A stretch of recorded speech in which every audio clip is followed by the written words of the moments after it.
খেদা মাৰি আহিছে পূৰ্বৰ দৰে পৰিস্থিতি যেতিয়া আমি দেখিছিলোঁ গোৱালপাৰাৰ পাইকান সংৰক্ষিত বনাঞ্চলত এক উত্তেজিত পৰিস্থিতিৰ সৃষ্টি হৈছিল হোজাইত হৈছিল লংকাত হৈছিল আৰু এবাৰ অনুৰূপ ঘটনা সংঘটিত হৈছে শোণিতপুৰৰ বুঢ়া চাপৰিত সেই বুঢ়া চাপৰি কেইবাটাও চৰ আছিল য'ত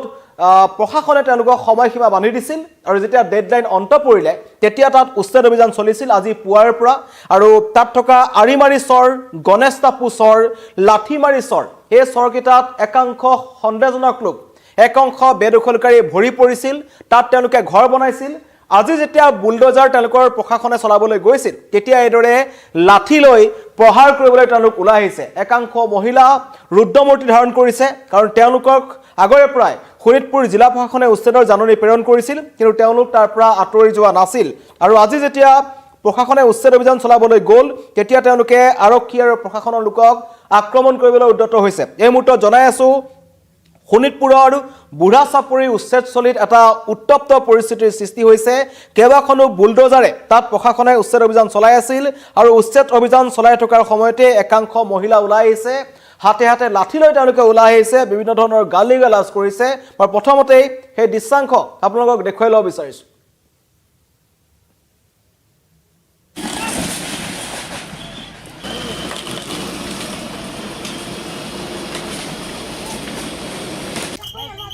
Corto ভাঙি লো মামা ভাঙি দিবা না না স্যাৰ স্যাৰ মামা কৰতে পাৰো মোৰে একটা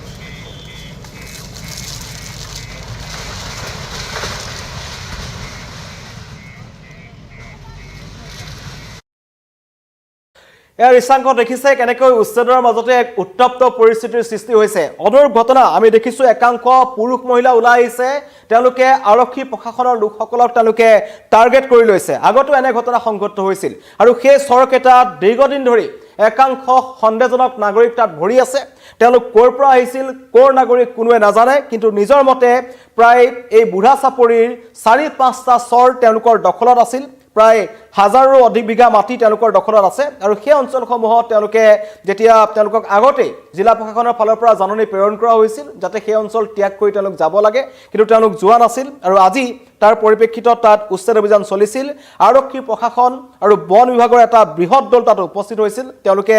উচ্ছেদ অভিযান চলাই আছিল কিন্তু উচ্ছেদ অভিযান চলাই থকাৰ মাজতেই একাংশ মহিলা আৰু একাংশ পুৰুষ ওলাই আহিছে তেওঁলোকে টাৰ্গেট কৰিছে আপোনালোকে স্ক্ৰীনত দেখিবলৈ পাইছে কিদৰে তেওঁলোকে ঠেলা হেঁচা কৰিছে মাৰপিট কৰিবলৈ আহিছে হাতে হাতে লাঠি লৈ আহিছে আৰু এয়া একাংশ বেদখলকাৰীৰ আগৰে পৰা আমি তেনেকুৱা ধৰণৰ চৰিত্ৰ দেখিছোঁ আমি গোৱালপাৰাত উত্তপ্ত পৰিস্থিতি দেখিছোঁ উৰিয়াম ঘাটত আমি দেখিছোঁ ঢিঙত দেখিলোঁ হোজাইত দেখিলোঁ তেওঁলোকৰ অবৈধ বাসগৃহসমূহ যেতিয়া ভঙা হয় তেতিয়া তেওঁলোকে আৰক্ষী প্ৰশাসনক আক্ৰমণ কৰিবলৈ আহে কিন্তু তেওঁলোকে যে বনাঞ্চলৰ মাটি দখল কৰি বহি আছে চৰকাৰী মাটি দখল কৰি বহি আছে সেয়াত কিন্তু কোনো ধৰণৰ তেওঁলোকৰ ভূক্ষেপ নাই আৰু একাংশ লোকে আছে ৰাজ্যত যিসকলে এই বেদখলকাৰীসকলক সমৰ্থন কৰি আছে এওঁলোক ক'ৰ পৰা আহিছে তেওঁলোকক কোনে তাত সংস্থাপন কৰিলে তাক লৈ এটা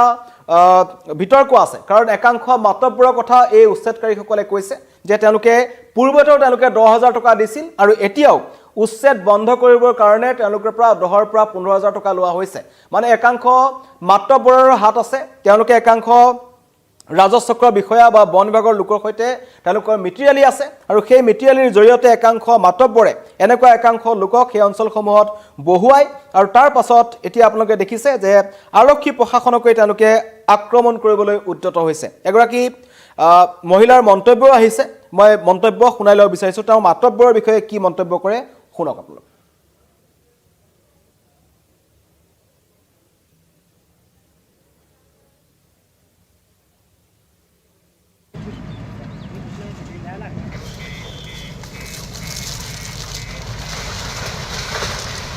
ইয়াত আহিছোঁ আমি আমাৰ মাটি বাৰী নাই পিছত আমি ইয়াত আহি মাটি বাৰী লৈছোঁ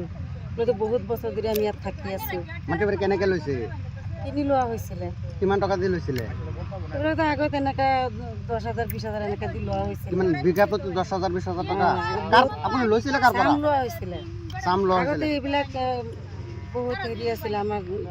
বাবা আমাৰ দাদা এইবিলাকে লৈছিলে কিমান বছৰ ধৰি ইয়াত আছে আপোনালোকে 60-70 বছৰ হৈ গ'ল 60-70 বছৰ আপোনালোকে টকা কিমান দিছিল আপোনালোকে আমিও এনেকাই দিছো টকা বহুত টকা দিয়ে তো ৰাখা হৈছে টকা পইচা কাৰ পৰা ৰাখিছিলে এইবিলাক মাতবৰ আছিলে কি মাতবৰৰ নাম কেইটা কি মাতবৰৰ নামটো মই নাজানো কিন্তু পইচা দি বহিছে আপোনালোকে পইচা দি বহিছো আমি আপোনালোকে গম নাপায় ইয়াত যে বন বিভাগৰ মাটি বন বিভাগৰ মাটি বুলি পাওঁ গম পাওঁ আমি গম পালেওতো আমি ইয়াত বহিছোঁ বহুত বছৰ ধৰি বহিছোঁ আজিলৈকে আছোঁই ইয়াততো আপোনালোকে জাননী দিছিল আগতে জাননী দিছিলে কিন্তু জাননী দিয়াৰ পিছতো তো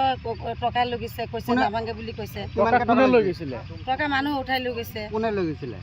গেছৰ বোলে লৈ গৈছে মানুহ কৈছে গেছুৱে টকা লৈছিলে এইটো কি এনে কি কৰে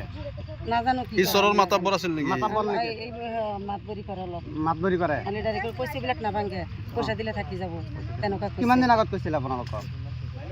গেছুৱে কিমান টকা লুটিছে আপোনালোকৰ পৰা বহুত টকাই লৈছে প্ৰত্যেকজন ঘৰৰ পৰা কিমানকৈ লৈছে লৈছে টকা লৈছে আগত 15,000 কৰি লৈছে বেদখলকাৰীসকলৰ উৎপাত তাত দেখিছে কেনেকৈ আৰক্ষী প্ৰশাসনক আক্ৰমণ কৰিবলৈ তেওঁলোক আহিছে আৰু কেইবাজনকো আটক কৰা হৈছে ইতিমধ্যে পৰিস্থিতি নিয়ন্ত্ৰণলৈ আহিছে বুলি আৰক্ষী প্ৰশাসনে জানিবলৈ দিছে কিন্তু এটা কথা এই যিকেইটা চৰৰ কথা কোৱা হৈছে আলিমাৰী চৰ গণেশ টাপু চৰ লাঠিমাৰী চৰ এইবোৰ শোণিতপুৰ আৰু বুঢ়া চাপৰি একেবাৰে কাষত থকা চৰ এই অঞ্চলসমূহত কোনো দীৰ্ঘদিনৰ পৰা তাত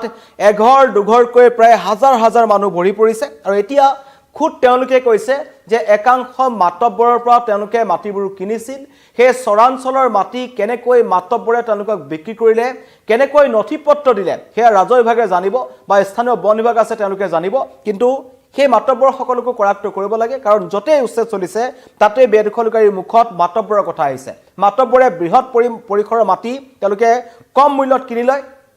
আৰু পৰৱৰ্তী পৰ্যায়ত সেই 100 বিঘা 200 বিঘা মাটি এনেকৈ একাংশ বেদখলকাৰীক খুব কম টকাতে তেওঁলোকে দি দিয়ে আৰু পৰৱৰ্তী সময়ত তাৰ পৰা তেওঁলোকে তাত পুখুৰী নিৰ্মাণ কৰে পুখুৰী খান্দে তামোলৰ বাগান নিৰ্মাণ কৰে বিভিন্ন ধৰণৰ তেওঁলোকে ব্যৱসায় বাণিজ্য তাৰ পৰা কৰি থাকে আৰু সেই অঞ্চলৰ ব্যৱসায় বাণিজ্যৰ যিটো কেন্দ্ৰ আছে তেওঁলোকৰ হাতলৈ গুচি যায় আৰু এয়া হৈছে শোণিতপুৰ আৰু বুঢ়া চাপৰিৰ দৃশ্য আপোনালোকক দেখুৱাই আছো য'ত কেইবাটাও চৰত আজি উচ্ছেদ অভিযান চলিছিল আৰু উচ্ছেদ অভিযানৰ মাজতেই এটা উত্তপ্ত পৰিস্থিতিৰ সৃষ্টি হৈছে অধিক আৰক্ষী নিৰাপত্তাৰক্ষী তাত মোতায়েন কৰা হৈছে যাতে পৰিস্থিতি অধিক উত্তপ্ত হৈ নপৰে শেহতীয়াকৈ আমি দেখিছিলোঁ যেতিয়া যমুনা মৌলঙ্গা সংৰক্ষিত বনাঞ্চলত উচ্ছেদ অভিযান চলিছিল তাতো একাংশই এউডিএফৰ মানুহ গৈ তাত এই উচ্ছেদ অভিযান বন্ধ কৰিবলৈ চেষ্টা কৰিছিল তেওঁলোকে জিলা আয়ুক্তৰ সৈতে তৰ্কাতৰ্কি কৰিছিল বন বিভাগৰ বিষয়াৰ সৈতে তেওঁলোকে তৰ্কযুদ্ধত লিপ্ত হৈছিল এয়া একাংশ লোক আছে যিসকলে এই উচ্ছেদ অভিযান বন্ধ কৰিবলৈ চেষ্টা কৰি আছে কিন্তু মুখ্যমন্ত্ৰী ডক্টৰ হিমন্ত বিশ্ব শৰ্মাই এটা কথা স্পষ্টকৈ কৈ দিছিল 2025 চনটো যিদৰে উচ্ছেদ অভিযান আৰম্ভ হৈছিল 2026তো সেই উচ্ছেদ অভিযান চলি থাকিব আৰু তাৰেই এটা প্ৰতিফলন আমি দেখিছোঁ যে যমুনা মৌলঙ্গাৰ পাছত এবাৰ শোণিতপুৰৰ বুঢ়া চাপৰিত উচ্ছেদ অভিযান চলিছিল য'ত আজি মূলতঃ কালিৰ দিনটোতো চলিব যিহেতু আজি তিনিটা চৰ কথা কোৱা হৈছিল আৰিমাৰী চৰ গণেশ টাপু চৰ আৰু লাঠিমাৰী চৰ এই তিনিটা চৰত উচ্ছেদ অভিযান চলিছিল পুৱাৰ ভাগৰ পৰা উচ্ছেদ অভিযান শান্তিপূৰ্ণভাৱে চলি আছিল কিন্তু কিছু সময় পূৰ্বে খবৰ আহিছে যে তাত হাতে হাতে একাংশ লোক ওলাই আহিছে মহিলা ওলাই আহিছে ৰুদ্ৰমূৰ্তি ধাৰণ কৰিছে তেওঁলোকে আৰক্ষী প্ৰশাসনৰ লোকসকলক আক্ৰমণ কৰিবলৈ উদ্যত হৈছে যেটো আগতে আমি দেখিছিলোঁ গোৱালপাৰাত হৈছিল উৰিয়াম ঘাটত হৈছিল ৰাজ্যৰ বিভিন্ন প্ৰান্তত উচ্ছেদৰ সময়ত এই উত্তপ্ত পৰিস্থিতিৰ সৃষ্টি হৈছে আৰু শাহ আলম আমিন উদ্দিন এনেকুৱা একাংশ লোক আছে যিসকলে ছ'চিয়েল মিডিয়াৰ জৰিয়তে বিদেশত বহি এটা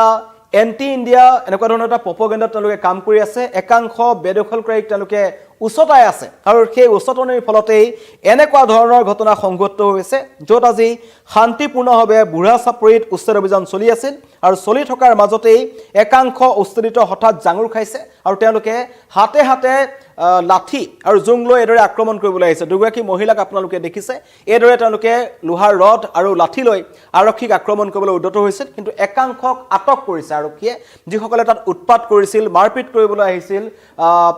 হুলস্থুলীয়া পৰিৱেশৰ সৃষ্টি কৰিছে তেওঁলোকক আটক কৰা হৈছে আৰু আৰক্ষীয়ে আটক কৰি তেওঁলোকক সোধা পোছা অব্যাহত ৰাখিছে কাৰণ তেওঁলোকক প্ৰশাসনৰ ফালৰ পৰা আগতেকৈ জাননী প্ৰেৰণ কৰা হৈছিল তেওঁলোকক ডেডলাইন দিয়া হৈছিল আৰু সেই ডেডলাইন অন্তঃপুৰাৰ 15 দিনৰ পাছতহে উচ্ছেদ অভিযান চলিছিল আগতেকৈ বন বিভাগৰ ফালৰ পৰা জাননী প্ৰেৰণ কৰা হ'ল শোণিতপুৰ জিলা প্ৰশাসনে তেওঁলোকক উচ্ছেদৰ জাননী প্ৰেৰণ কৰিছিল কিন্তু